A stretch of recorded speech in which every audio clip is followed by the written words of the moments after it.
finishing a fairly long day, but I think it feels long because I took some time off at the end of last week, beginning of this week, and just getting back into things has proven hard. But I'm healthy now, which I wasn't last week, and I had a great experience in San Francisco with my brothers-in-law and some cousins. Took a trip out there and did some whitewater rafting, toured San Francisco a little bit, and we ran into two pretty good leaders, guys I would consider pretty good leaders because of their style of leadership, and that's what I want to talk about today.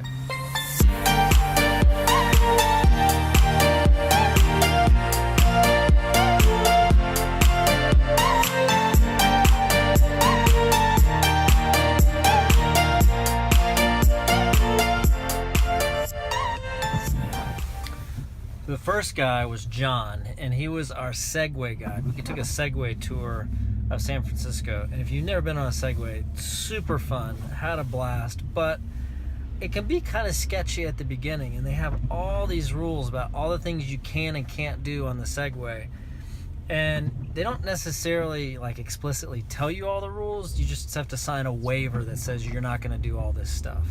Now here's the thing, if John would have been a stickler for the rules, with 6 grown men who all like to do things their own way, we would have never gone anywhere. He would have been doing nothing but trying to enforce the rules. But John was pretty cool. Like, after he realized we weren't going to kill ourselves or run the Segway into San Francisco Bay, he kind of let us do our own thing. He showed us where to go, and he led the trip and all that stuff. But we were taking pictures with our cell phones and recording video with cameras and doing all kinds of stuff that you probably weren't supposed to do in the video. But John was smart enough to know that these guys can take care of themselves.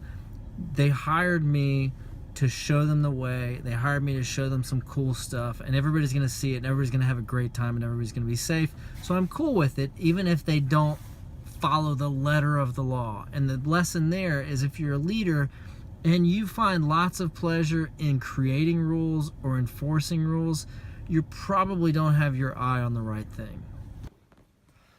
The second guy's name was Sean. Now, Sean was our whitewater rafting guide. And the interesting thing about Sean, the leadership trait that he had in spades, was composure.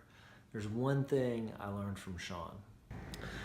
See, we were doing an early spring rafting trip when the water levels were really, really high because of all the snowfall they've received. The water levels were higher than it had been in years.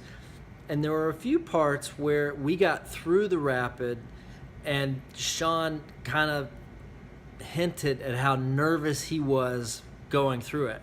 But he didn't let us know that he was nervous at the top. He let us know it was going to be kind of sketchy, or he thought it was going to be sketchy after we got through the bottom.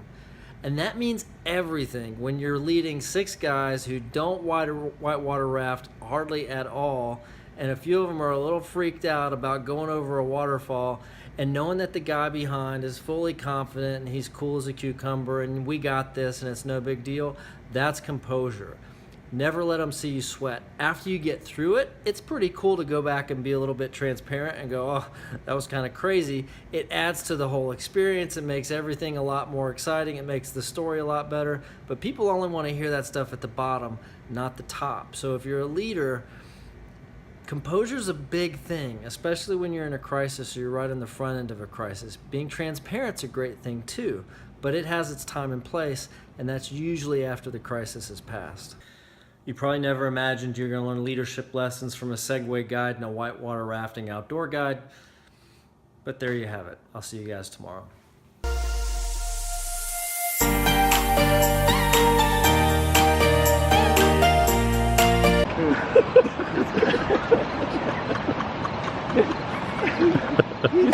Now he's not going to go for another week.